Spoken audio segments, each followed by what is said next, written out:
ডাকসু নির্বাচনে চূড়ান্ত প্রার্থীর তালিকা ২৬ আগস্ট বিকেল ৪টায় প্রকাশ করা হবে। মনোনয়নপত্র প্রত্যাহার করা যাবে ২৫ আগস্টের মধ্যে। আর ৯ সেপ্টেম্বর অনুষ্ঠিত হবে বহুল কাঙ্ক্ষিত ডাকসু নির্বাচন। প্রচারণা চলবে ভোটের আগের দিন পর্যন্ত। ঢাকা বিশ্ববিদ্যালয় কেন্দ্রীয় ছাত্র সংসদ ডাকসু ও হল সংসদ নির্বাচনে অংশ নিতে মনোনয়নপত্র জমা বুধবার শেষ হয়েছে। প্রার্থী চূড়ান্ত হয়ে যাওয়ায় এখন নির্বাচনী আমেজে মুখর ক্যাম্পাস।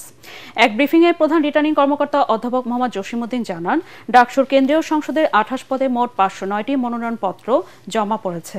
অনেক প্যানেল এবং স্বতন্ত্র প্রার্থী থাকলেও ডাকসুর শীর্ষ ৩ পদে মূল প্রতিদ্বন্দ্বিতা হতে পারে ৫টি প্যানেলের মধ্যে ছাত্রদল, বৈষম্যবিরোধী শিক্ষার্থী সংসদ, স্বতন্ত্র শিক্ষার্থী ঐক্য এবং ঐক্যবদ্ধ শিক্ষার্থী জোট।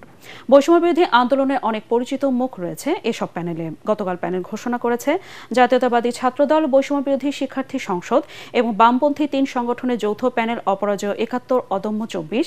এর আগে প্যানেল ঘোষণা করেছিল প্রতিরোধ পর্ষদ, ঐক্যবদ্ধ শিক্ষার্থী জোট, DU first, DUCSU for change, vote for change, ছাত্র ফেডারেশন, ইসলামী ছাত্র আন্দোলন এবং স্বতন্ত্র প্যানেল সম্মিলিত ছাত্র ঐক্য। মোনালিসা হেভি ফ্লো ১৫ পিস প্যাকেটের সাথে ৮ পিসের একটি প্যাকেট একদম ফ্রি।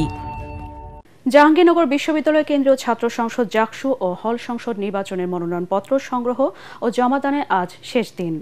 সকাল থেকে দুপুর ২টা পর্যন্ত প্রার্থীরা মনোনয়নপত্র সংগ্রহ করতে পারবে এবং বিকাল ৪টা পর্যন্ত মনোনয়নপত্র জমা দিতে পারবে।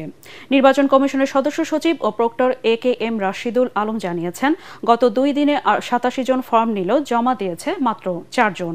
অন্যদিকে হল সংসদ নির্বাচনের জন্য ১৪১ জন মনোনয়ন ফর্ম নিয়েছেন। এদিকে ভোটার তালিকায় ছাত্রত্ব বাতিল, বহিষ্কৃত ছাত্রলীগ কর্মী ভর্তি বাতিল করে বিদেশ চলে যাওয়া শিক্ষার্থীর নাম থাকায় ক্ষোভ প্রকাশ করেছেন সাধারণ শিক্ষার্থীরা। তারা বলছেন, অসঙ্গতিপূর্ণ ভোটার তালিকায় সুষ্ঠু ও নিরপেক্ষ নির্বাচন সম্ভব নয়।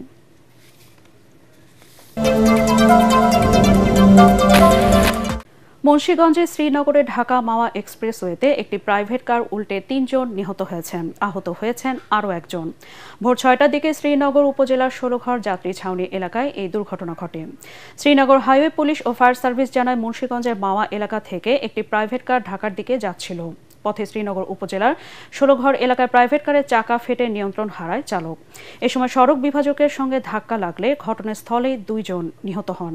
পরে আহত অবস্থায় অপর ২ জনকে উদ্ধার করে শ্রীনগর উপজেলার স্বাস্থ্য কমপ্লেক্সে পাঠালে জরুরি বিভাগের চিকিৎসকরা আরও একজনকে মৃত ঘোষণা করেন। এছাড়া আহত অপর ব্যক্তির অবস্থাও গুরুতর বলে জানিয়েছেন চিকিৎসকরা।